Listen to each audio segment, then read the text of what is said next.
The Killing Moon was not a prison. It was a graveyard. Lunvok 4 loomed beneath the transport's hull, its surface a jagged expanse of slate-colored stone and sulphurous mist. A barren world stripped of mercy, where only the most wretched of the Zyrex Dominion's enemies were discarded like broken refuse.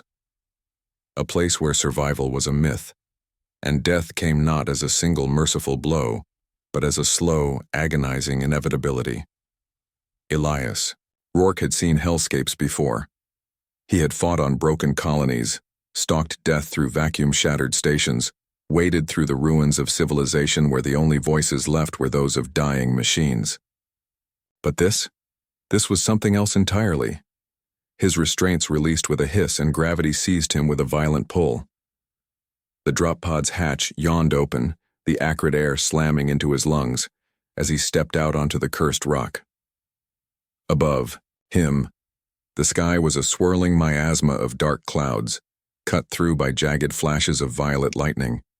No sun, no moon, just endless storm-churned chaos above and the unforgiving earth beneath.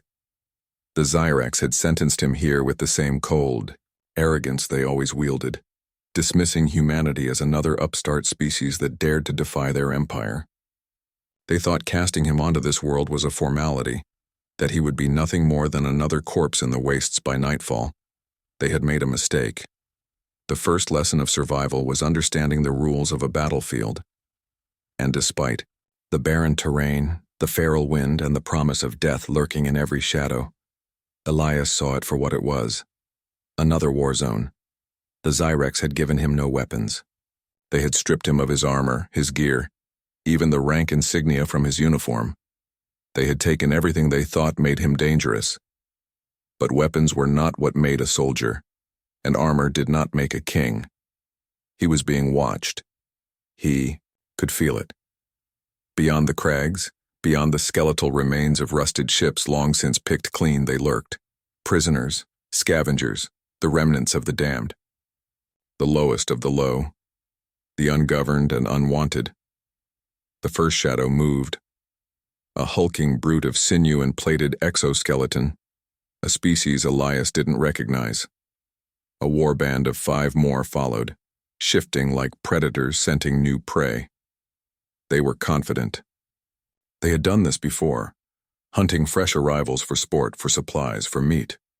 Elias exhaled, stretching his fingers, his muscles tensed, his mind sharpening. They weren't just hunting a man, they were hunting something they didn't understand.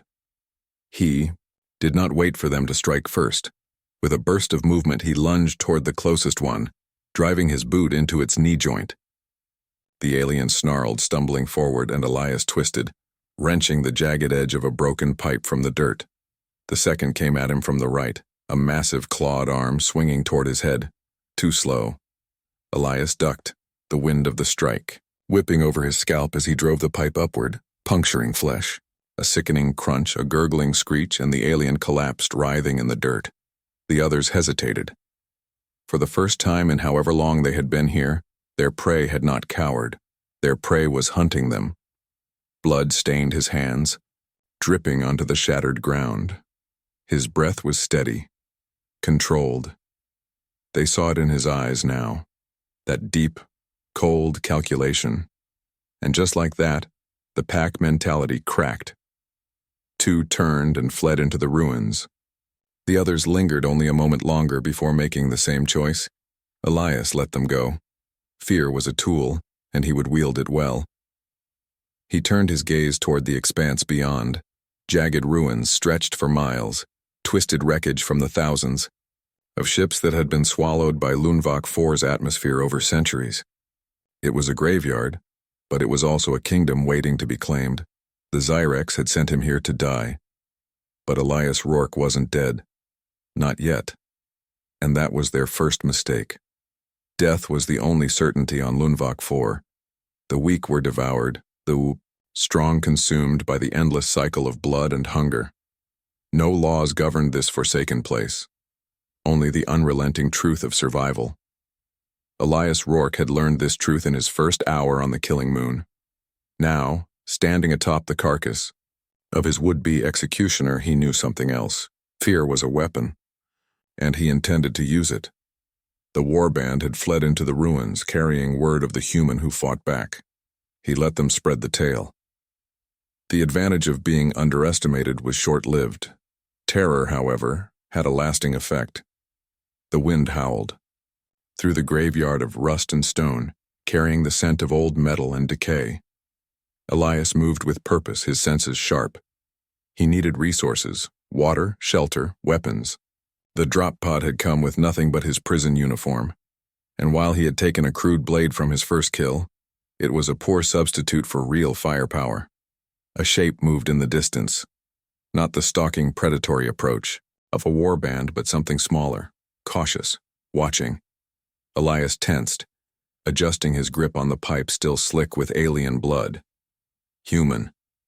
The voice clicked, layered in an unnatural rhythm. The figure emerged, a gaunt insectoid creature, with chitinous plates dull with dust.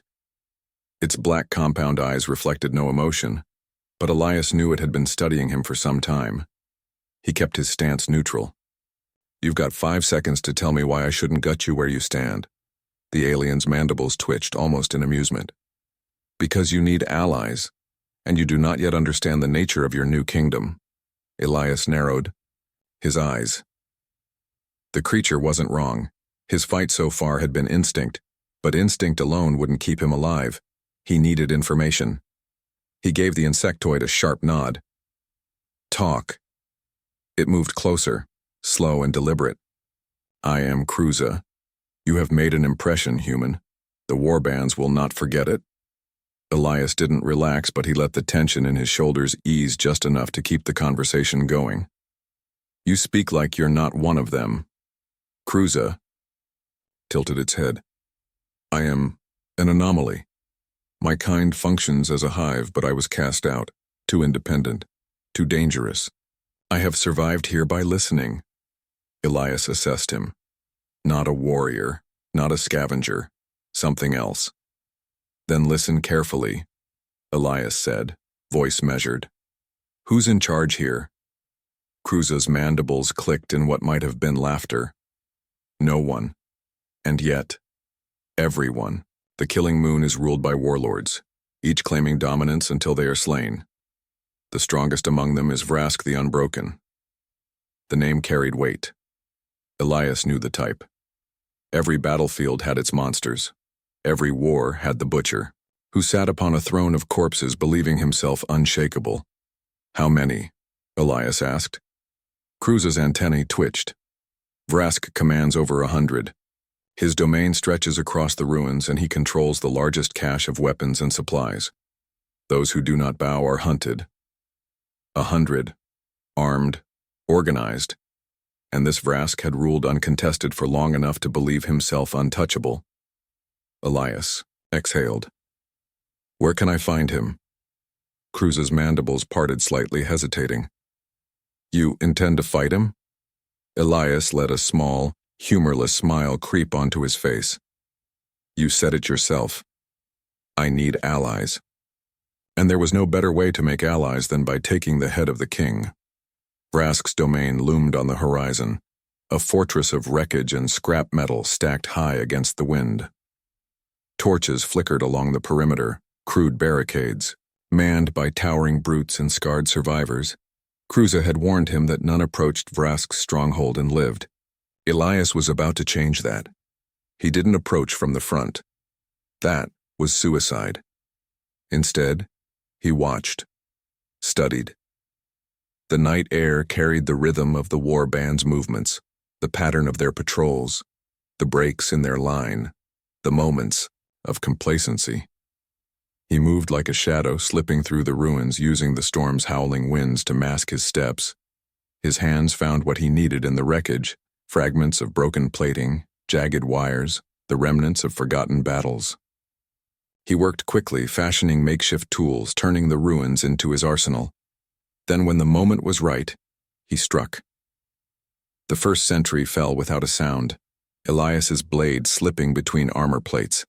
The second barely had time to register, the movement before a sharpened length of metal punched through its throat. By the time the alarm was raised, Elias was already inside the compound. Panic spread through the ranks as war cries filled the air. The Warbands scrambled, expecting a full assault, but what they found was one man, and that terrified them more than an army. Elias moved like a predator, striking before they could regroup, turning their own terrain against them. He wove through the chaos, setting fire to supply caches, triggering explosions that sent shockwaves through the encampment. And then, in the heart of the stronghold, he saw Vrask.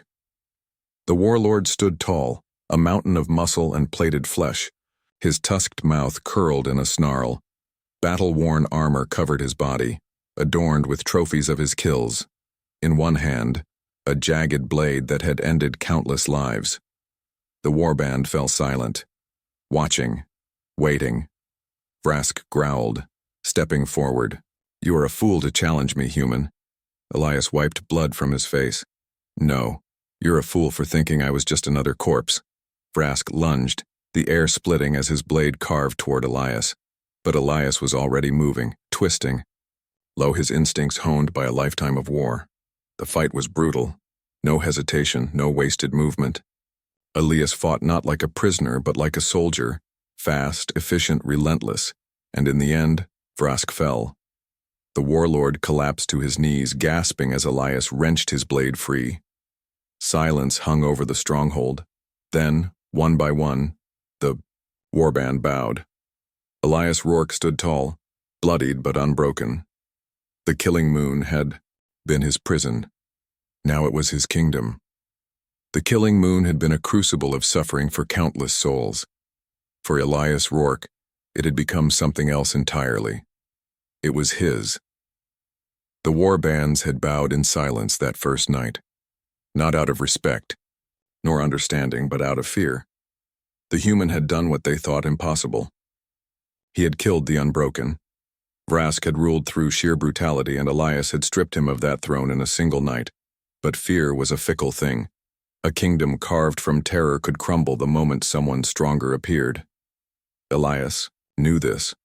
The next challenge would not come from scattered enemies outside the stronghold, but from within the very ranks he had just claimed. Survival was never enough. To rule, he had to unify. The fortress of wreckage stood defiant against the storm. Inside, warriors gathered in restless clusters, whispering, watching. Scars of the battle still marred the ground, smoldering embers, shattered weapons, and the scent of blood hanging thick in the air. Elias strode through them, his every movement deliberate, his presence an unspoken command. He could see it in their eyes. Uncertainty. The human had slain their warlord. But what came next? The silence stretched as he reached the heart of the stronghold. Then, from the murmur of hushed voices, one spoke aloud. "You are not one of us." Elias turned. The speaker was a broad-shouldered reptilian, its jagged armor glinting under the flickering torchlight. Scars crisscrossed its scaled skin, a veteran of many battles. "You came here to die, human," the warrior continued, stepping forward. "This world was to be your tomb like all the others before you. Now you claim it?" A sneer curled across its fanged mouth. "You are not strong enough." The crowd murmured in uneasy agreement. Elias exhaled, rolling his shoulders. He had expected this. "What's your name?" he asked, voice even. The reptilian stiffened at the question. "I am Dravak." Elias nodded. "All right, Dravak. You think I'm not strong enough?" A slow, wicked grin spread across the warrior's face. "I think you stole a moment of victory, but a moment does not make a king." Elias tilted his head. "Then prove it." Dravak lunged. The reptilian was fast, faster than something of its size had any right to be. Clawed hands swept toward Elias's throat, a flash of dark steel arcing through the air. But Elias was already inside the strike zone. He moved in a blur, dodging low, his fist slamming into the warrior's ribs. Once, twice. A third blow snapped against its jaw, staggering it back. Dravak snarled, tail whipping toward Elias's side. He twisted, catching the movement mid-strike, and drove his knee into the base of the creature's skull. The reptilian collapsed with a pained grunt, Elias stepped over him, locking eyes with the gathered warriors. "I'm not here to play by your rules," he said, voice steady. "I don't care what species you are, what past you had. You stand under my banner or you get out of my way." Silence. Then slowly, one of the warriors knelt, then another, and another. The killing moon did not bow to kindness. It bowed to those who could take what they wanted and hold it. Elias looked at the kneeling warriors and felt it click into place. He hadn't just killed Vrask. He had taken the first step toward something greater. That night, Elias set the new law. No more mindless slaughter for dominance. No more fractured warbands fighting over scraps. Those who followed him would build, fortify the stronghold, gather resources, turn chaos into order. Some resisted. He dealt with them swiftly, not with mercy, not with cruelty, just finality. Kruza watched from the shadows, his compound eyes unblinking. "You do not rule as Vrask did." Elias sharpened a jagged blade taken from a fallen warrior. "Vrask was an idiot." Kruza tilted his head. "And what are you?" Elias met the alien's gaze, his expression unreadable. "I'm still figuring that out." Days passed, then weeks. The stronghold transformed. Fortifications rose from salvaged wreckage, walls reinforced against the storm.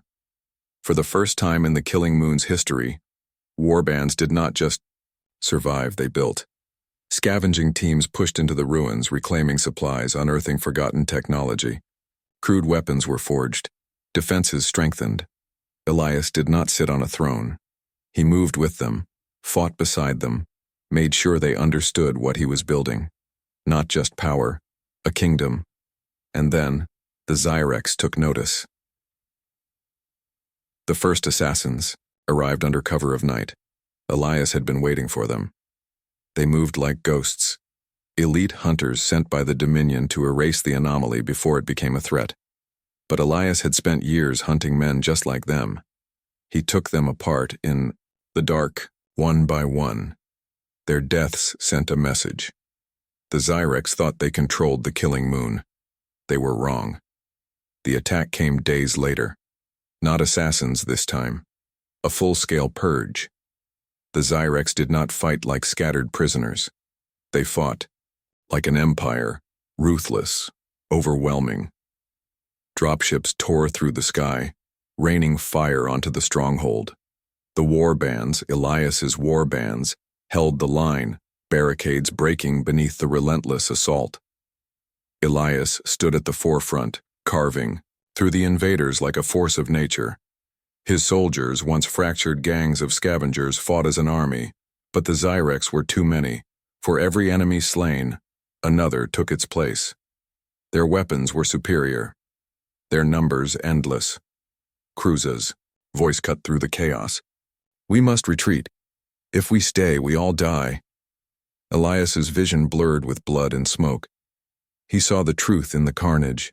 He had built a kingdom, but the Zyrex would burn it to the ground before they let him keep it, unless he gave them a reason not to. His mind raced. The Zyrex relied on overwhelming force. Their ships, their firepower, that was their strength. He turned to Kruza. "There's an orbital relay buried in the wreckage west of here." The insectoid's mandibles clicked, in confusion. "That station has been dead for decades." Elias wiped the blood from his mouth, grinning through the pain. "Then it's time to bring it back to life."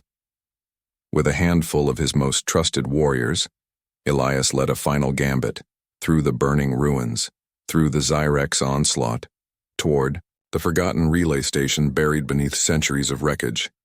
They fought with everything they had, pushing toward the rusted monolith that had once connected this world to the stars. Elias reached the controls, hands slick with sweat and blood. The station was ancient, crippled, but not dead. He worked fast, rewiring, bypassing failed systems, forcing power through circuits that had long since gone cold.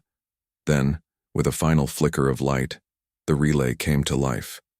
A message screamed into the void, a distress signal, a call to arms.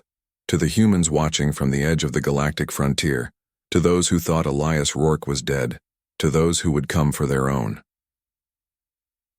As the Zyrex ships loomed overhead preparing for their final strike, Elias stood beneath, the ancient machinery staring into the storm. "Come on, you bastards," he muttered under his breath.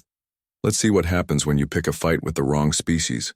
And far beyond the killing moon in the cold abyss of space, something answered. The killing moon burned.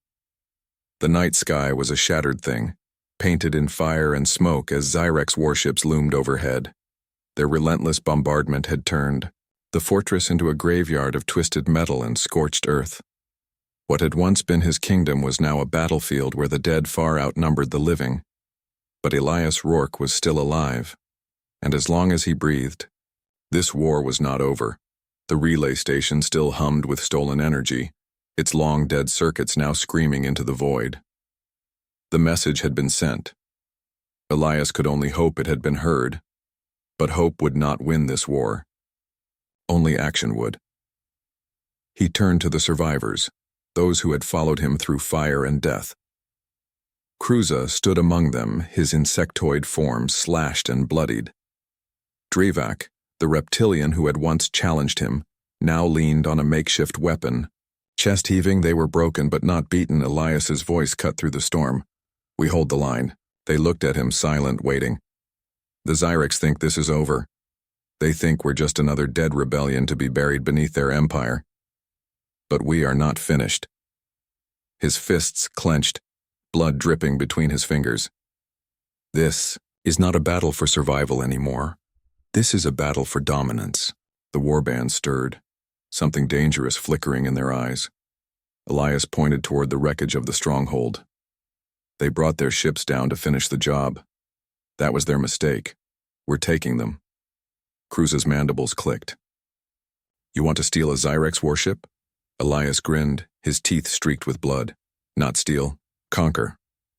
The assault began in darkness. The Zyrex had grown complacent, believing their orbital supremacy was unquestionable. Their ground forces had spread thin, their focus on extermination, not defense. That arrogance would cost them everything. Elias and his warriors struck from the ruins, ghosts among the wreckage, moving faster than the Zyrex could react. They hijacked supply routes, turned scavenged artillery against their former masters, and hunted Zyrex commanders in the dead of night. The Empire's soldiers had never faced organized resistance on the killing moon. Their strategy had always been overwhelming force, not precision warfare. Elias changed the rules of engagement. He led from the front, moving through the chaos like a predator, striking hard, disappearing before they could retaliate. The warbands fought not like scattered criminals but like an army of insurgents. The tide shifted.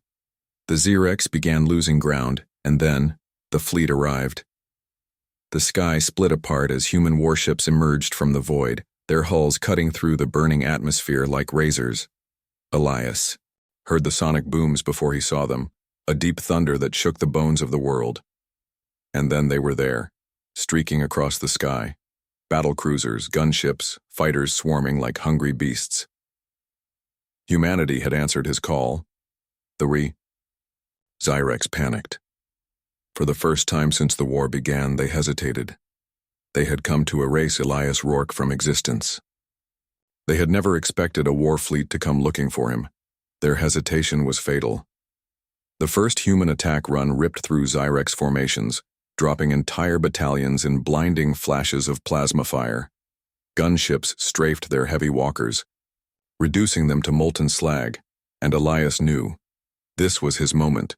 He sprinted through the wreckage, his warriors at his back, moving like fire through the darkness. Their target, the Zyrex command vessel, a towering monolith of war metal that had landed in the heart of the battlefield. If they took it, the Zyrex would lose their tactical advantage. Elias didn't slow as the guards came into view. He hit them. First, blade flashing, gunfire roaring as he tore through their ranks. Kruza and Vrask followed, their forces surging forward, a storm of steel and fury. They pushed up the ramp of the warship, a brutal melee breaking out in the confined corridors. Elias fought like a man possessed, every strike lethal, every movement calculated. Then, the bridge. The Zyrex commander stood at the center, eyes wide with disbelief. Elias didn't give him time to process it. A single brutal shot to the skull ended the warlord's reign. Silence. Then, the ship's systems flickered. Elias turned to the command panel. The Zyrex fleet was still reeling from the human assault. If he could access their network, he moved fast, bypassing security, rerouting the main comms array. His fingers danced over controls he barely understood, guided by instinct, by desperation. Then, a breakthrough. His voice amplified across every Zyrex channel. "This is Elias Rourke. Your commander is dead. Your ships are burning.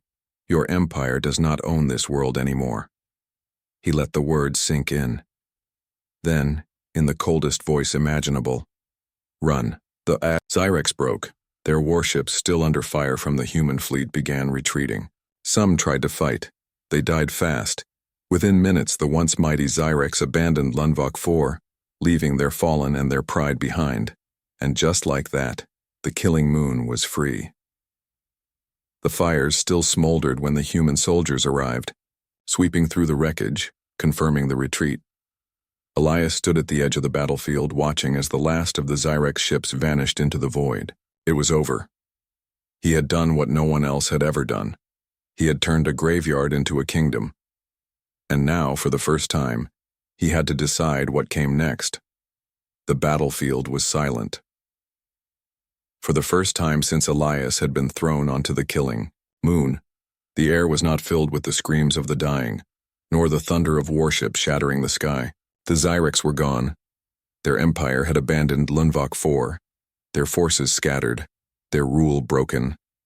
And yet, Elias Rourke did not feel victorious. He stood atop the ruined command vessel, his bloodied hands resting on the cold metal, staring out over the wreckage of what had once been his kingdom. The Warbands, his warriors, moved through the ruins below, tending to the wounded, reclaiming what little remained.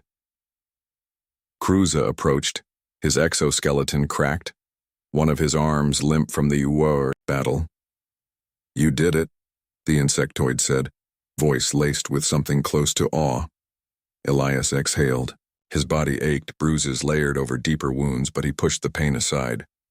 "We did it." Kruza's mandibles twitched. "The Zyrex will not forget this." No, they wouldn't. They would return someday. Maybe not tomorrow. Maybe not next year. But the killing moon had become something more than just a graveyard.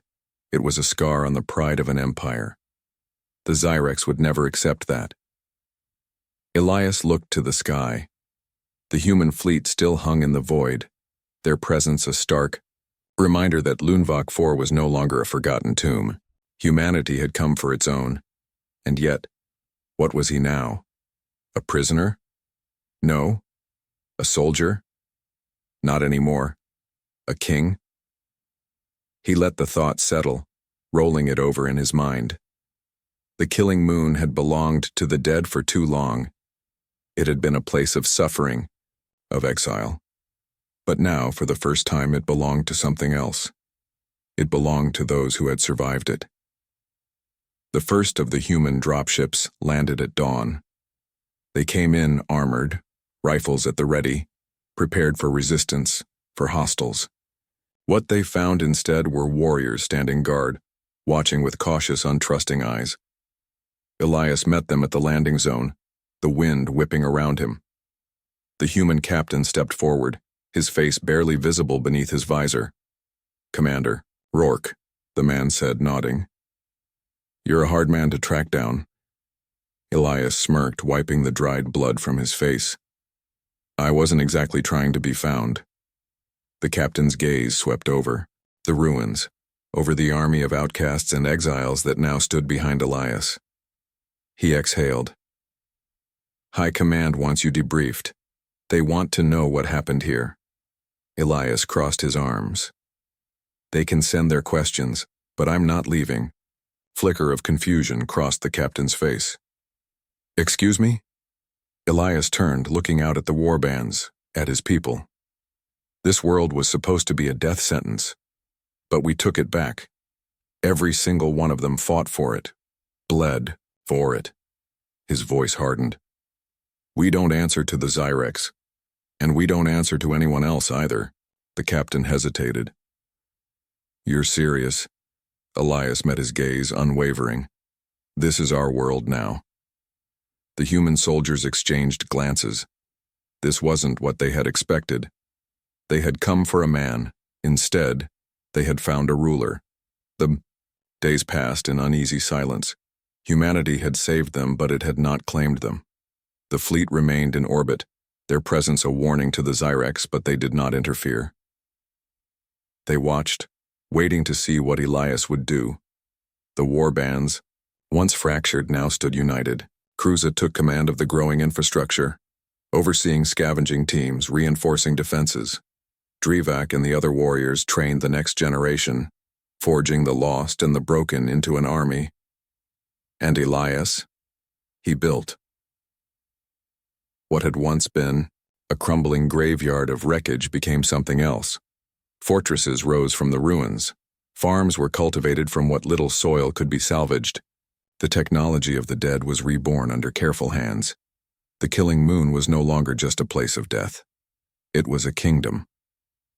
One evening, as the storms raged in the distance, Elias stood atop the fortress walls, watching the lightning tear through the sky.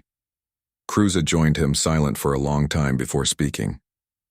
You have made something impossible here, Elias exhaled. Not impossible, just unexpected. The insectoid's antennae twitched. And what comes next? Elias's fingers tightened against the cold steel railing. He had spent his whole life following orders, fighting other people's wars. This was something new. He turned, the wind whipping through his hair, his eyes set on the horizon. Now, he said, voice steady, we see how far this kingdom can grow. And far beyond the killing moon, across the stars, others had begun to listen. The exiles, the lost, the hunted.